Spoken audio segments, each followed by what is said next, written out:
வணக்கம் ரஜி. திருநெல்வேலி மாநகரின் மேற்கு பகுதியான திருநெல்வேலி டவுன், ஏன் திருநெல்வேலியின் இதய பகுதியே திருநெல்வேலி டவுன் பகுதிதான் ரஜி.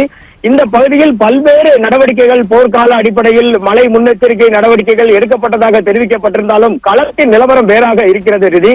நேற்று இரவு முதல் பெய்த கனமழையின் காரணமாக திருநெல்வேலி டவுன் பகுதிகளான காட்சி மண்டபம், பெரிய தெரு, வெள்ளந்தாங்கி பிள்ளையார் கோவில் தெரு, ஆதாம் அலி தெரு என அனைத்து பகுதிகளிலுமே வெள்ளம் கரை புரண்டு ஓடுவதை நம்மால் தற்போது பார்க்க முடிகிறது.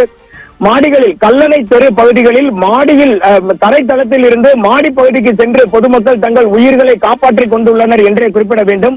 அப்பகுதியில் ஓடும் கோடகன் கால்வாயில் அமலை செடிகள் அதிக அளவில் அடைபட்டு இருந்ததன் காரணமாக வெள்ள நீர் ஊருக்குள் புகுந்துள்ளதாகவும் தற்பொழுது அதை அகற்றும் நடவடிக்கைகள் மேற்கொள்ளப்பட்டு வருவதாகவும் தெரிவிக்கப்படுகிறது. எது எப்படி இருந்தாலும் 2 நாள் பெய்த மழைக்கே திருநெல்வேலி டவுன் பகுதி முற்றிலுமாக வெள்ள நீர் சூழ்ந்து பொதுமக்களின் இயல்பு வாழ்க்கை கடுமையாக பாதிக்கப்பட்டிருக்கிறது. திருநெல்வேலியில் ரிதி பள்ளிக்கூடங்கள் மற்றும் கல்லூரிகள் விடுமுறை விடப்பட்டதால் இன்று காலையில் இருந்து பொதுமக்கள் அனைவரும் தங்கள் குழந்தைகளோடு தரைத்தளத்தில் இருந்து முதல் மாடிக்கு சென்று வருகின்றனர்.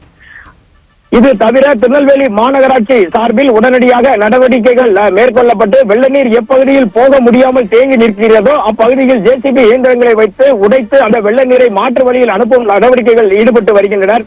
திருநெல்வேலியை பார்த்தீர்கள் என்றால் திருநெல்வேலி கிழக்கு பகுதியில் மகாராஜ் நகர், பாளையங்கோட்டை, பெருமாள்புரம் ஆகிய பகுதிகள் உள்ளன. மத்திய பகுதியில் திருநெல்வேலி ஜங்ஷன், கொக்கிரகுளம் பகுதியில் உள்ளன. மேற்கு பகுதியில் திருநெல்வேலி டவுன் பகுதி உள்ளது. இந்த பகுதியில் தான் தற்போது வெள்ள நீர் வீடுகளுக்குள் புகுந்து சாலைகளில் ஆறாக வெள்ளமாக ஓடிக்கொண்டிருக்கிறது. உயிரை காப்பாற்றிக் கொள்வதற்காக தரைத்தளத்தில் இருந்து தற்போது மக்கள் அனைவரும் முதல் தளத்திற்கு சென்றுள்ளனர். அங்கிருந்து வரும் விஷுவல்களை பார்த்தாலே தெரியும். நேரடி காட்சிகளாக காண்பித்து வருகிறோம். மாநகராட்சி நிர்வாகம் விரைந்து நடவடிக்கை மேற்கொள்ள வேண்டும் என பொதுமக்கள் கோரிக்கை விடுத்துள்ளனர். ரித்தி.